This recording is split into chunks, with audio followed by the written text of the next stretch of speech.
Good morning, Your Excellency, Father Rector, Professor Dr. Jim, our respected hosts, dear colleagues. Thank you so much for hosting this. I'm really humbled by being on this campus and seeing the church right in the middle of the campus and all the inspiration and initiatives going on. I will share 4 simple thoughts in a maximum of 15 minutes, preferably less than that, if I understood correctly. The first thought is the point of democracy, according to Catholic social thought, is citizens' participation. Citizens' participation.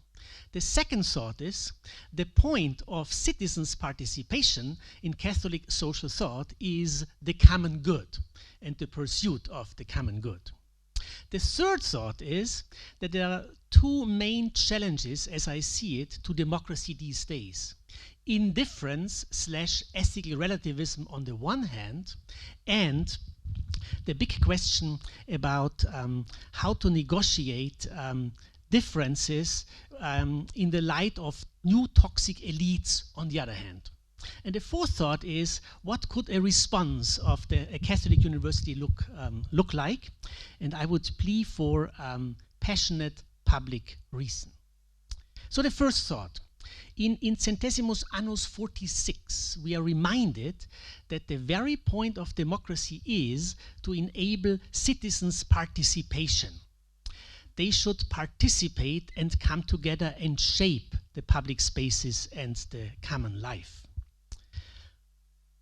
In the compendium of the social doctrine, in 407, if you're interested, they tell us that we need more than just formal participation. We need invested, engaged, deep participation to have an authentic democracy. Obviously, there are different ways of participating in a community. And I remember a book by Jonathan Sacks, the back then chief rabbi of the Commonwealth. In his book, The Home We Built Together, he started out with a scenario in 3 situations. The scenario is a group of strangers comes to a village and asks for a place to stay. In the first situation, the mayor of the village says, well, there's a hotel. You can check in and you can stay there. That's what they do. The good news is about the hotel, you pay your bill if you're able to do that, and then you can part as friends. The disadvantage of a hotel is they normally do not allow you to modify the rooms too much. They don't like you to hang, paintings on the wall and things like that. So it's for temporary stay only. Second situation, a group of strangers comes to a village and asks for a place to stay. And the mayor says, well, I have this guest house. You're most welcome to stay there as my guests. The advantage is, as a guest, you feel welcome. The disadvantage is, if you have read your Georg Simmel, the most important element of a guest is he or she will leave eventually. That's what I tell my mother-in-law whenever she comes to visit. So a guest is here on a temporary stay. Third situation, a group of strangers comes to a village and seeks to have a place to stay, and the mayor says, I have no hotel, I have no guest house, but there is this empty lot where you can build a place for you to stay. The advantage is that they will be fully engaged, that they will be happy. The disadvantage is you do not know what will happen if they start building according to their own style. And that's participation in the most demanding way. You allow people in to co-shape the community, maybe even in ways that you would not like to see. It's a little bit like, and this building inspired me to this remark, when my former high school was remodeled. They had a brand new building. It was beautiful, not as nice as this one, but it was beautiful. And then the principal of the school said, looking at the beautiful building, and he sighed and he said, what a shame that the students will arrive soon. The point being, it can only get worse because they bring in all the dirt and the mess, but that's the point of the institution. And that's deep participation. It's the point of a community to allow itself to be shaped by deep participation. And it was Cardinal Basil Hume, who used to be a Benedictine abbot, who said, some people think that those who are easygoing are the most desirable monks, those who don't really care, and those who say yes to everything. The opposite is true. Those who have deep commitments, who care about things, and who would resist certain changes are those kinds of monks who constitute a thriving community. So that's my first point. According to Catholic social thought, the key point of a democracy is citizens' participation. And then we see two challenges. What about non-participation and what about non-citizens? What about non-participation and what about non-citizens? Second point. The main point of citizens' participation, as I've said, is the common good, the pursuit of the common good. And the common good in our tradition is not the sum total of particular goods. It's not added up, whatever people bring to a community. It is the good of a community as a community. It is the flourishing of a community as a community. And if you look at the compendium for the social doctrine of the Church, they would tell you that there are a number of elements for the common good. And I mentioned three. Healthy pluralism, meaning differences are recognized but come together in harmony. Secondly, a long-term perspective. You will have not only a short-sighted way of looking at community, but a long-term perspective. And thirdly, expectations towards contributive justice. Contributive justice means you expect from each and everyone, the poorest, people with special needs, gifts, disabilities, everyone, contributions, and you make this happen. This is the common good in a Catholic sense. One way of translating the common good in a more tangible term would be, what does it mean to be a good neighbor? In Sollicitudo Rei Socialis 38, St. John Paul II reminded us that the common good is linked with being a neighbor. So if you want to have a common good attitude, you will strive for being a good neighbor. And a good neighbor is not something we can take for granted. And it may be one of the most threatened aspects of our democracies, that we forget what it means to be a good neighbor. Nancy Rosenblum wrote this book in 2016 about the fact that you have to have thriving, flourishing neighborhoods to have vibrant democracies. So it's not enough to have a democracy on the paper, it has to happen on the level of the communities. And if you look at the documents of Catholic social thought, they will tell you good neighbors are those who work in a spirit of cooperation. That's Rerum Novarum 50, if you're interested. They will also tell you that good neighbors are those who engage in a spirit of fraternity. That's Quadragesimo Annus 37. And Pope Benedict XVI in Caritas in Veritate 6 reminds us that a good neighbor works on the basis of a gift economy. He or she gives something without expecting an equivalent value in return. With those three elements, cooperation, fraternity, and a sense of gift, you can have good neighborhoods that will thrive. Third point.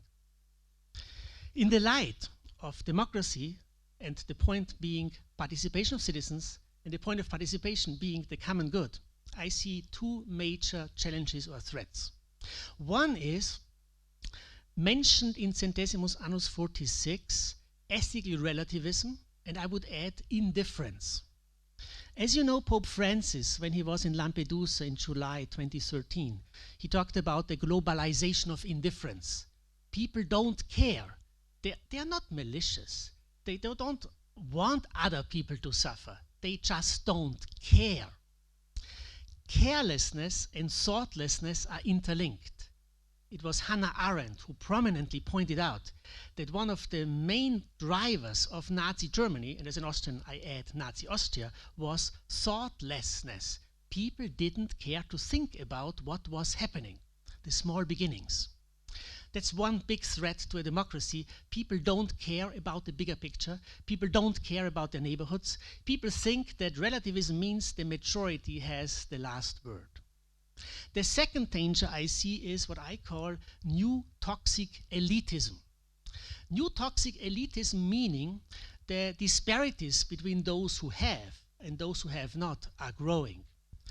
And with the transformation of many discourses into security discourses, the best example probably being the migration discourse, which is not so much a discourse about helping refugees, think about civil war situations. It has become a discourse on national security. There are elites controlling this discourse because many people will say there is so much I need to know, but I don't have access to the kinds of information necessary to participate in the discourse, that I have to rely on elites, knowledgeable elites, powerful elites. And this erodes the idea of citizens' participation if the few, powerful and knowledgeable, hold the power. Last point 4. What could a response of a Catholic university look like? Jeremy Waldron wrote a wonderful paper about the Imago Dei justification of human dignity. So we Christians believe that each and every human person has dignity because she or he is created in the image and likeness of God, Imago Dei. And he said, of course, not everyone will buy into that, but it's too beautiful a justification to be lost in public discourse. And it's good for those who do not believe in it to be reminded, well, it's like a Kantian postulate. It would be wonderful if it was true. There are so many people who strongly believe in that. And he says, in order to bring the Imago Dei justification into the public, you need passionate public reason. And that's where I see the responsibility of a Catholic university: reason, passionate, and public. What does reason mean? St. John Paul II in Fides et Ratio reminds us of many things. I mentioned 3. Reason has something to do with honoring and understanding and confronting reality, not shying away from reality, not escaping into some ideologically painted world. Accept reality as it is, which Thomas Aquinas would say humility is the virtue of reason, accepting reality with the feet on the ground. Secondly, John Paul II reminded us that reason has a lot to do with consistency, coherence, and accepting logic. Doing the illogical, thinking that contradictions are great, is not the Catholic way of thinking about reason. And thirdly, Pope John Paul II reminded us as well that a reasonable person is willing and able to justify her claims. You are ready to justify, as the first letter of Peter says in 3:15. We are willing and ready to justify our hope. So that's reason.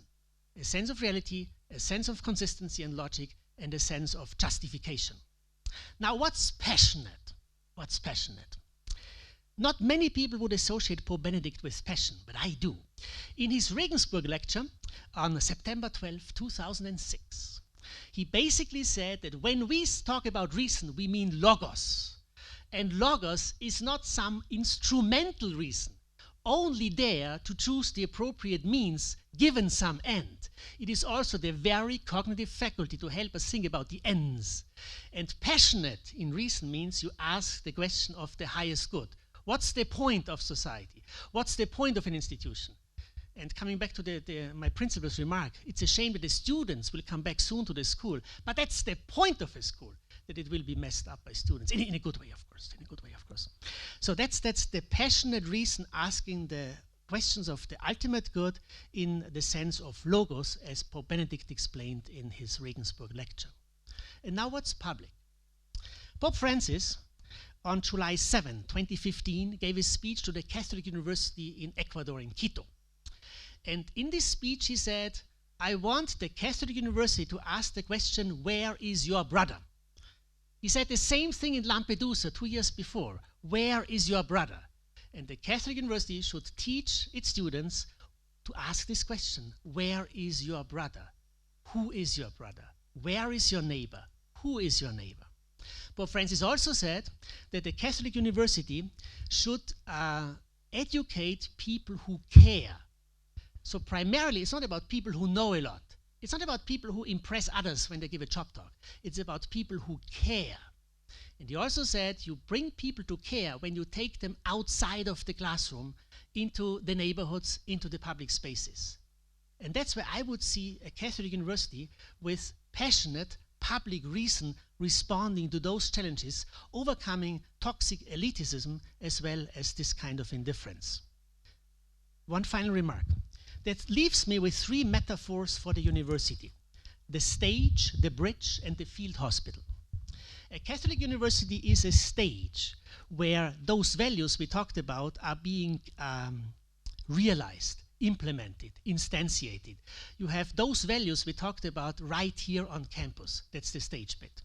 Secondly, the Catholic University is a bridge that bridges the gaps between the believers and the non-believers, between reason and faith, between the first questions and the last questions, the penultimate questions and the ultimate questions. It's a bridge.